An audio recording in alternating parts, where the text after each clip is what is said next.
Hello student, मैं राजकुमार सैनी आप सभी छात्रों का इस ऑनलाइन पाठ्यक्रम में हार्दिक स्वागत करता हूँ। प्यारे बच्चों, देखो अपने 9 की प्रश्नावली निर्देशन ज्यामिति स्टार्ट किया था और उसमें मैंने आपको कल 6 क्वेश्चन थे तो उनका अध्ययन कराया था, ठीक है ना। अब देखो आज आपके सवाल नंबर 7।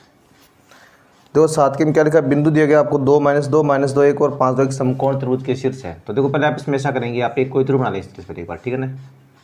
ए, बी और सी, उन तीनों में से आप एक को तो शीर्ष मान लेंगे।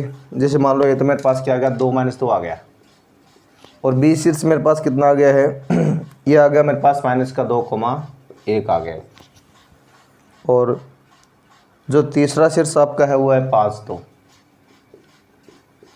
अब इस प्रश्न में आपको सिद्ध करना है कि किसके शीर्ष है, एक समकोण त्रिभुज के शीर्ष है, ये आपको इसमें भी सिद्ध करना है। तो देखिए त्रिभुज का अगर कोई भी सवाल है तो उसमें आपको पहले क्या करना है, इन तीनों भुजाओं का मान प्राप्त करना है। तो देखिए सबसे पहले आप भुजाएं भी निकाल लेंगे। तो यहाँ पर आपको देखो दूरी वाला फॉर्मूला काम लेना है, जो होता है x2 - x1 का whole square plus y2 - y1 का होल स्क्वायर। अब देखो इसको आप ए और बी के अनुसार बिंदु रखोगे। ये तो आपके x1 y1 है, ये x2 y2 है। तो -2 -x1 का मान है मेरे पास 2 का होल स्क्वायर, y2 का मान है 1 माइनस y1 का क्या है -2, तो प्लस का 2 हो गया। देखो जैसे नाम लिख रहे हैं, नाम के अनुसार ही बिंदु मान लो। जैसे आपने ए भी लिखा है तो ए को तो मान लेंगे आप x1 y1 और बी को मान लेंगे आप x2 y2। इसके अलावा अगर आप किसी को भी x1 y1 x2 y2 मानेंगे ना तो इससे कभी कोई फर्क नहीं पड़ने वाला है, ठीक है ना। तो ये देखो मैंने अभी सारा मान रख दिया है और मेरे पास ये कंडीशन आ गई है। अब देखो आपको तो दोनों -2 - 2 के मान के 4 हो गए और यहाँ देखो 1 और 2 कितने हो गए, 3, तो 3 का स्क्वायर। तो -4 का स्क्वायर 16 आ गया है और 3 का स्क्वायर हो गया 9, तो √25 यानी 5 मात्रक तो मेरे पास क्या आ गया अभी। ये जो भुजा ए बी है वो आपको प्राप्त हो गई है। अब देखो इसके अलावा आपको देखो भुजा बी सी प्राप्त करनी है। तो इसके लिए आप क्या करेंगे, वही अपना दूरी वाला फॉर्मूला काम लेंगे, x2 - x1 का होल स्क्वायर y2 - y1 का होल स्क्वायर। अब देखो नाम के अनुसार ही बिंदु मानने आपको। देखो जिसका नाम मैंने बी सी लिखा है ना, तो नाम के अनुसार ही मान लो वैसे ही। तो बी को तो मान लेंगे आप x1 y1, सी को मान लेंगे आप x2 y2। अब मान रखो, देखो x2 का मान पहले 5 आ रहा है, माइनस x1 का आ रहा है -2, तो क्या हो गया, प्लस का 2 हो गया। फिर y2 का आ रहा है 2 माइनस y1 का आ रहा है 1 का होल स्क्वायर। अब देखो बीसी का मान आप कैसे प्राप्त करोगे। तो देखिए दोनों जुड़ के कितने आ गए मेरे पास, ये 7 हो गई, यानी 7 का स्क्वायर प्लस यहाँ पर देखो 1 बचा है तो ये जगह आपका 1 का स्क्वायर। 7 का 49 होता है और 1 का 1 होता है। तो बीसी का मान मेरे पास √50 मात्रक आ गया। और अगर आप इसको चाहो तो इसको आप 5√2 मात्रक भी आप इसको कर सकते हो, ठीक है ना, क्योंकि इसका रूट तो पूरा होगा नहीं, तो आप इसको इस तरह से भी लिख सकते हो। देखो ये तो मैंने भुजा ए बी और अभी बी सी का मान वो प्राप्त कर लिया है। अब देखो जो नेक्स्ट भुजा हमारे पास बचे कौन सी, ए सी। इसको आप ए सी लिखो सी लिखो, इसमें कोई फर्क नहीं पड़ेगा, ठीक है ना। तो मैंने किसकी बात की है, भुजा ए सी की बात की है। तो फिर से आपने दूरी वाला रूल काम में लिया, यानी x2 - x1 का whole square plus y2 - y1 का होल स्क्वायर। अब देखो इसमें आपको मान रखना था। देखो नाम आपका क्या है, इसका ए सी नाम है, तो ए को तो मानो आप x1 y1, इसको आप x2 y2 मानो और बिंदु को भी, यानी 5 - 2 का होल स्क्वायर प्लस 2 माइनस ये प्लस का तो हो गया वापस प्लस, ठीक है ना। तो ये मेरे पास क्या आ जाएगा अभी, ये आ गया 3 का स्क्वायर और यह आ जाएगा 4 का स्क्वायर। 3 का 9 होता है, 4 का 16 होता है, √25 यानी 5 मात्रक आ गया मेरे पास। अभी तक मैंने क्या प्राप्त किया है, तीनों भुजाओं का मान प्राप्त किया है, ए बी का, बी सी का और ए सी का। अब देखो समकोण त्रिभुज, इसको सिद्ध करने के लिए आपको क्या करके दिखाना पड़ेगा। तो आप जानते हैं कि त्रिभुज का अगर कोई भी प्रश्न आता है तो देखो आपको मैनुअली वो 3 मतलब आपसे 4 प्रकार के प्रकार पूछेगा, ठीक है ना। पहला आपसे वो संभव पूछ सकता है, समबाहु होगा तब तो तीनों भुजाएं बिल्कुल क्या ये आपकी बराबर आएगी, ठीक है ना। अगर वो आपसे पूछे समद्विबाहु, समद्विबाहु पूछेगा तो आपको दो भुजा बराबर दिखानी है। और अगर आपसे पूछे समकोण त्रिभुज, तो देखिए समकोण त्रिभुज की भुजाओं में क्या संबंध होता है, कर्ण का वर्ग बराबर होता है आधार का वर्ग प्लस लंब का स्क्वायर, इसके बराबर होता है। और कर्ण कौन सी भुजा होती है, तो सबसे बड़ी भुजा है उसी को क्या मानना, आपको कर्ण मानना होता है, ठीक है ना। अब देखो यहाँ पर हमें समकोण सिद्ध करना है, और अगर ये तीनों शर्त लागू नहीं हो, तीनों भुजाएं आपको अलग अलग प्रकार से प्राप्त हो, तो वो त्रिभुज कौन सा, तो आपका विषमबाहु त्रिभुज आप उसको मान सकते हो। तो हमें यहाँ पर क्या करना है, देखो सबसे लंबी भुजा है उसको तो लेना आपको एक तरफ।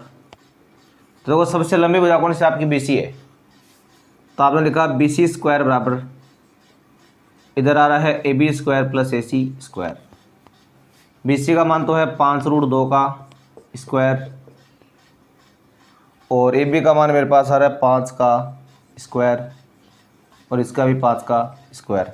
अब जो इसका वर्ग क्या हो जाएगा, 25 गुणा 2 यानी 50 हो गया इसका वर्ग, इसका 25 प्लस 25, तो देखिए 50 बराबर 50 दोनों समान आ रहे हैं ना। यानी जो कर्ण का वर्ग है वो आधार के वर्ग प्लस लंब के वर्ग के स्क्वायर के बिल्कुल क्या रहा, बराबर आ रहा है। इस बात का मतलब अब ये हो गया है कि इसलिए ABC एक समकोण त्रिभुज के शीर्ष है। तो इस सवाल में आपको यही सिद्ध करना था कि सिद्ध कीजिए कि एक समकोण त्रिभुज के शीर्ष है। अब देखो हम नेक्स्ट प्रश्न की अपने की बात करते हैं। अब देखो नेक्स्ट प्रश्न में आपसे इसमें क्या पूछा है, अब आपको एक वर्ग के शीर्ष दिखाने हैं। तो वर्ग का मतलब आप चतुर्भुज की बात कर रहे हो। अब देखो त्रिभुज का अगर कोई भी सवाल आएगा ना, तो मैंने आपको तरीका बता दिया है, आपको तीनों भुजाओं का मान AB BC AC को प्राप्त कर लेना है। और बाद में मैंने आपको बोल दिया कि अगर तीनों भुजाएं बराबर आती है तो वो समबाहु त्रिभुज होगा, अगर दो भुजाएं बराबर आती है तो वो समद्विबाहु त्रिभुज होगा, और अगर कर्ण का वर्ग शेष दोनों भुजाओं के वर्गों के योग के बराबर होता है तो वो समकोण त्रिभुज होगा, और अगर ये तीनों ही शर्त लागू नहीं होती तो क्या होता है, आपका विषमबाहु त्रिभुज। अब देखो अगला जो प्रश्न हमारा है वो है चतुर्भुज से संबंधित, यानी वर्ग से संबंधित है। तो देखो वर्ग से संबंधित होने का मतलब जब आपके पास चतुर्भुज से संबंधित प्रश्न आएंगे तो उसमें आपको ध्यान देना है कि आपके पास जो प्रश्न आएंगे उसमें देखो आपको 4 बिंदु दिए जाएंगे, और उन चारों बिंदुओं से आपको क्या करना है, पहले चारों भुजाओं का मान प्राप्त करना है, उसके बाद दोनों विकर्णों का मान प्राप्त करना है। तो देखो 8 के में क्या रहा आपके पास, ये मान लो मेरे पास क्या है, कोई ABCD एक चतुर्भुज है, एक बार इसको वर्ग तो सिद्ध करना ना आपको।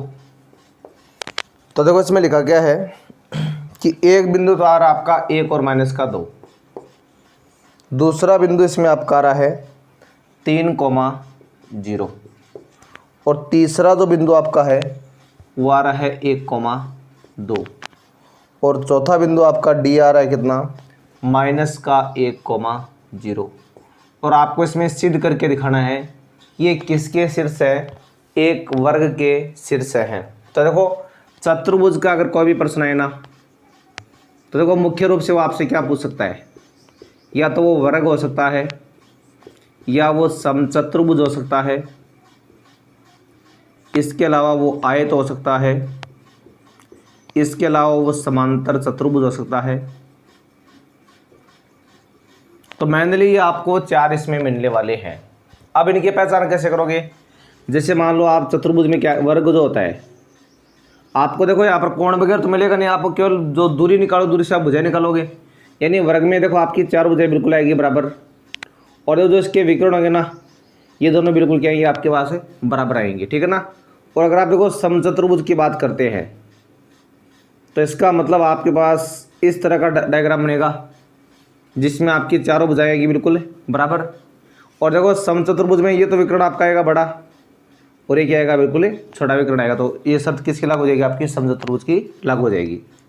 और देखो अगर आप आयत की बात करते हैं, देखो आयत में क्या होती है, आपकी समूह भुजाएं बराबर होती है, देखो इस तरह से, और विकर्ण भी साथ में क्या होते हैं, आपके बराबर होते हैं।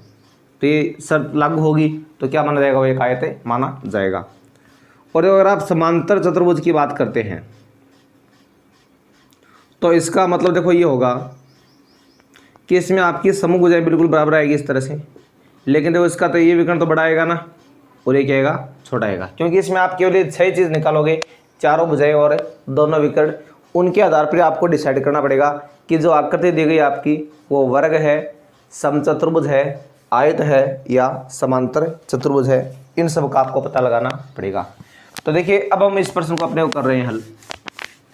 देखो इसमें 4 बिंदु आ रहे हैं मेरे पास ए बी सी डी, और आपको सिद्ध करना है कि क्या एक वर्ग है। तो मैं यहाँ पर क्या करूँगा, सबसे पहले भुजा ए बी है उसका मान प्राप्त कर लूँगा।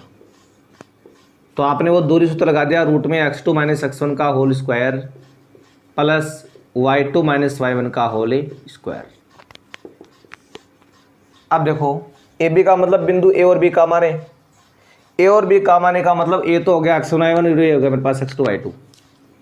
तो मान आपका आ गया 3 - 1 का होल स्क्वायर, y2 0 माइनस ये प्लस 2 का होल स्क्वायर। अब देखो ये तो आएगा आपका 2 का स्क्वायर और ये भी आएगा 2 का स्क्वायर। अब 2 का स्क्वायर ये 4 हो गया है और ये भी हो गया 4, यानी रूट 8 मात्रक आ गया। चाहो तो आप इसको 2 रूट 2 कर देंगे, नहीं इतना छोड़ दो, ठीक है ना। ये तो आपने भुजा ए बी है उसका मान आपने प्राप्त कर लिया है। अब देखिए आप भुजा बी सी का मान प्राप्त करेंगे, तो देखो फिर से आपको अपना दूरी सूत्र काम में लेना पड़ेगा। इस बार देखो ये बाकी 2 भुजा वो मैं देखो बिना सूत्र से डायरेक्ट निकालूंगा, ठीक है ना। तो बी सी मतलब आपके दोनों बिंदु काम आ गए। तो मेरे पास मान आएगा 1 - 3 का होल स्क्वायर और 2 - 0 का होल स्क्वायर। आप चाहो तो इसमें फॉर्मूला काम मिलेगी, इसको डिटेल से निकाल लेना, लेकिन मैं अब इनको डायरेक्ट निकालूंगा, ठीक है दोनों को। तो ये तो आएगा -2 का स्क्वायर और उसके बाद में ये भी आपका आएगा -3 का स्क्वायर, सॉरी हाँ ये भी आपका आएगा 2 का स्क्वायर। तो देखिए यहाँ पर ये तो -2 का स्क्वायर क्या हो गया आपका 4 हो गया है प्लस में, और ये भी हो गया 4, यानी रूट 8 मात्रक आ गया। संख्या चाहे माइनस की हो चाहे प्लस की हो, जब उसका आप वर्ग कर देते हो तो हमेशा मान आपका किस में आएगा, एक धनात्मक फॉर्म में आएगा, क्योंकि संख्या प्लस हो या माइनस हो, वर्ग होने के बाद में हमेशा क्या बन जाती है, वो एक धनात्मक रूप से बन जाती है। अब देखो उसके देखो बाद में बात करें किसकी, भुजा सी डी की बात कर रहे हैं, यानी आपकी हो जाती है इसमें सी डी। तो आपको लिखना है भुजा सी डी बराबर, तो देखो आपने फिर से अपना दूरी सूत्र काम में लिया, यहाँ पर -1 - 1 का होल स्क्वायर, उसके बाद में है 0 - 2 का होल स्क्वायर, फिर यहाँ पर आ रहा है -2 का स्क्वायर और यहाँ पर -2 का स्क्वायर, फिर प्लस में 4 यानी रूट 8 मात्रक आ रहा है। सी डी निकाल लिया आपने। अब देखो आपको इसमें भुजा ए डी भी निकालनी है, तो देखो ए डी में आपके दोनों काम आ गए सीधे। तो -1 - 1 का होल स्क्वायर, फिर 0 + 2 का होल स्क्वायर। इसको आगे सरल करोगे तो -2 का स्क्वायर और +2 का स्क्वायर, यानी 4 + 4 यानी रूट 8 मात्रक आपके पास क्या है, आ गया है। देखो ये तो अभी आपने चारों भुजाएं हैं उनका मान प्राप्त किया है। अब देखो आपको दोनों विकर्ण है ना, वो भी देखो आपको इसमें प्राप्त करने हैं। तो सबसे देखो पहले मैंने विकर्ण एसी निकाला, तो देखो एसी विकर्ण में आपका बिंदु ए और सी काम आ रहा है, यानी इसकी बात कर रहे हो आप, और बाद में आपको बी डी भी निकालना है, ठीक है ना। तो देखो सबसे पहले मैं एसी निकाल रहे तो एसी में आएगा मेरे पास यानी 1 - 1 का होल स्क्वायर प्लस में 2 + 2 का होल स्क्वायर। अब यहाँ पर आ जाएगा 0 का स्क्वायर और प्लस में 4 का स्क्वायर। अब देखो 0 का स्क्वायर तो 0 होता है, 4 का होता है 16, और मेरे पास आ रहा है रूट 16 मात्रक, यानी इसको आप 4 भी कर दोगे यानी 4 मात्रक। ये तो आपने विकर्ण एसी और चारों भुजाओं का मान प्राप्त कर लिया है। अब आगे जो आपका विकर्ण बचा है वो कौन सा बचा है, वो आपका बीडी विकर्ण बचा है। तो देखिए बीडी विकर्ण का मान हम कैसे प्राप्त करेंगे, तो देखो ये रूल हम इसमें लगाते हैं किसमें, विकर्ण बीडी में। तो देखो बीडी के लिए आपने फिर से अपना वही दूरी वाला फॉर्मूला काम में लिया है, और इसमें आएगा मेरे पास -1 - 3 का होल स्क्वायर और प्लस में 0 - 0 का होल स्क्वायर। अब देखो यहाँ तो आ रहा है -4 का स्क्वायर, फिर आ रहा है 0 का स्क्वायर, फिर 16 + 0 √16, यानी मेरे पास आ गया 4 मात्रक आ गए। तो ये तो अभी आपने क्या प्राप्त कर लिया है, BD का जो मान है वो आपने प्राप्त कर लिया है। अब देखिए मैंने बता रखा है वर्ग दिखाने के लिए आपके पास मान क्या होना चाहिए, चारों भुजाएं आपकी बराबर आनी चाहिए और दोनों विकर्ण आपके क्या आने चाहिए, समान आने चाहिए, ठीक है ना। तो देखो भुजा √AB आ रही बड़ी है, √8 √8 √8 √8, चारों बराबर आ रही है ना। तो आपको लिखना पड़ेगा चूंकि जो भुजा आपकी AB है वो बराबर है BC के, बराबर है CD के, बराबर AD के, और चारों कितने आ रही है आपकी √8 मात्रक आ रही है। तथा विकर्ण जो आपके हैं, विकर्ण AC बराबर आ रहा है किसके, विकर्ण BD के, और दोनों आ रहे हैं आपके 4 मात्रक, यानी चारों भुजाएं जो आपकी है वो √8 मात्रक आ रही है और दोनों विकर्ण जो आपके हैं वो कितने आ रहे हैं, 4 मात्रक आ रहे हैं। इस बात का देखो मतलब ये हुआ कि आपकी यहाँ पर पूरी देखो सारी शर्तें लागू हो रही है। तो आप क्या लिख दोगे कि ABCD क्या है, एक वर्ग है। तो आपको लिखना है अतः दिए गए शीर्ष एक वर्ग के हैं। इस सवाल में आपको ये सिद्ध करना था। ये तो हो गया हमारा सवाल नंबर कौन सा, 8 का। अब देखिए आप इसके बाद में सवाल नंबर 9। देखो 9 नंबर में क्या करना है, आपको 3 शीर्ष दिए गए हैं, उनको आपको एक समबाहु त्रिभुज के शीर्ष है वो प्रूव करने हैं। तो देखिए हम कैसे प्रूव करेंगे इनको। तो हमारा आ रहा है इसमें अभी जो प्रश्न संख्या है 9, उसके बात कर रहे हैं। देखो 9 नंबर प्रश्न में आपके पास क्या रहा है, ये मान लो मेरे पास कोई त्रिभुज एक बार अभी, जैसे मान लो A है, ये मान लो शीर्ष B है, ये मान लो C है। A शीर्ष जो है मेरे पास होता रहा है AA, और शीर्ष B कितना आ रहा है मेरे पास, वो -A आ रहा है। और जो शीर्ष C है वो मेरे पास आएगा माइनस में √3A और ये प्लस में √3A। ये तीनों शीर्ष आ रहे हैं। इस बार आपको प्रूव करना है कि किसके शीर्ष एक समबाहु त्रिभुज के शीर्ष है। तो समबाहु त्रिभुज का होने के लिए आपको इनकी तीनों भुजाओं का मान बराबर दिखाना है। तो सबसे पहले भुजा AB निकालते हैं अभी यहाँ पर, भुजा AB बराबर। तो देखिए इसमें आप दूरी वाला फॉर्मूला काम लेंगे, यानी माइनस, पहले आप लिखा है पर फॉर्मूला अपने x2 - x1 का whole square plus y2 - y1 का होल स्क्वायर। अब देखो मैंने बोल दिया कि आपको नाम के अनुसार बिंदु मान लेने, ये आपका x1 y1, ये x2 y2 हो गया, ठीक है ना। तो मान आपका आ जाएगा -a - a का होल स्क्वायर, फिर से आ रहा है -a - a का होल स्क्वायर। अब देखो ये -2a का स्क्वायर है, ये भी -2a का स्क्वायर है। ये तो आ रहा है मेरे पास 4a स्क्वायर और ये भी आ रहा है 4a स्क्वायर। दोनों को जोड़ा कितने आ गए, 8a स्क्वायर।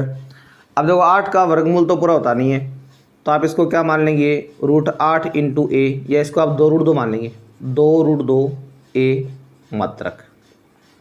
ये मेरे पास कौन सी भुजा गई है, AB भुजा, यानी आपने भुजा AB का मान है वो 2√2a मात्रक आपने प्राप्त कर लिया है। अब इसी श्रृंखला में आपको भुजा देखो BC का मान भी प्राप्त करना है। तो आप लिखोगे भुजा BC बराबर, यानी आप दूरी BC निकाल रहे हो आप।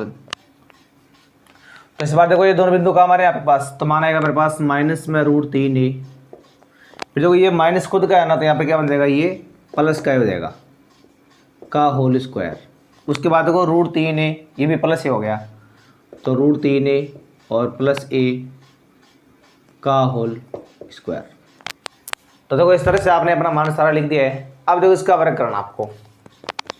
देखो वर्ग करने का मतलब ये हो गया कि यहाँ पर आप इसको एक तरह से a - b की तरह माने, क्योंकि आपका मान ये ऐसी तो है मान ली भाई। इस ब्रैकेट को आप ऐसे भी तो लिख सकते हो ना।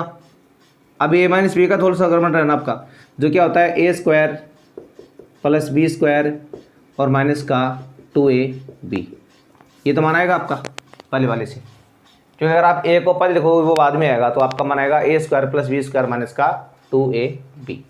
अब देखो इसमें आपको लगाना है a + b का होल स्क्वायर, जो आ जाएगा 3a² ए स्क्वायर प्लस 2√3 a²। देखो यहाँ पर ये दोनों आपस में कट हो रहे हैं पहले सीधे, और मेरे पास देखो कितना आ गया, ये भी एक स्क्वायर है, ये 3a² है, ये 3a² है, एक स्क्वायर है, यानी 8² आ गया। और इसको आप 2√2a मात्रक लिख सकते हो। तो ये तो आपने जो भुजा BC है वह आपने प्राप्त कर ली है, यानी 2√2a मात्रक। अब इसके बाद में आपको एक भुजा और निकालनी है, कौन सी? AC भुजा। तो आप लिखोगे भुजा AC बराबर, तो फिर से आपको अपना दूरी वाला फॉर्मूला काम लेना है, यानी रूट में x2 - x1 का whole square plus y2 - y1 का होल स्क्वायर, ठीक है ना। तो यहाँ पर देखिए मेरे पास सीधा मान रखूँगा मैं, ये मेरे पास है x1 y1, ये x2, मतलब इनको कैसे मान लो आप, चाहो तो आप इनको पहले इनको मान लो, ये उनको बाद में मान लो, क्या दिक्कत है। तो मेरे पास देखो मान क्या आएगा, माइनस में, चलो देखो मैंने इनको क्या मान लिया, इनको मैंने मान लिया है x1 y1, इनको मैंने x2 y2 मान लिया है, ठीक है ना। अब देखो मेरे पास मान क्या आएगा, भाई इसको चाहे आप AC मान लो, C मान लो, इसमें कोई फर्क नहीं पड़ने वाला, मान आपका भी आएगा। तो मान आपका आएगा इसमें a माइनस, अभी माइनस क्या बन गया, आपका प्लस बन गया, √3 का होल स्क्वायर। फिर वापस आ रहा है मेरे पास a माइनस √3 का होल स्क्वायर। अब देखो यहाँ पर a प्लस b का होल स्क्वायर होता है आपका a² प्लस b² प्लस 2√, ये भी ठीक है ना ये आपका। फिर हो गया a² प्लस 3a² माइनस का 2√3a²। अब देखिए इन दोनों को आपस में आप कट कर सकते हो। देखो इनको जोड़ा तो 1 और 3 4, फिर 1 5 और 3 8 a² हो गए, और इसका वर्गमूल लेकर आप इसको 2√2a मात्रक आप इसको लिख सकते हो। ये आपने भुजा कौन सी, यानी जो CA या AC भुजा है वो आपने प्राप्त कर ली है। चाहे आप इसको AC मानो या CA मानो, आपका मान क्या आएगा, बिल्कुल वही आने वाला है। अब देखो ये तो अभी आपने क्या प्राप्त किया है, सवाल नंबर जो 9 है उसका उत्तर आपने प्राप्त किया।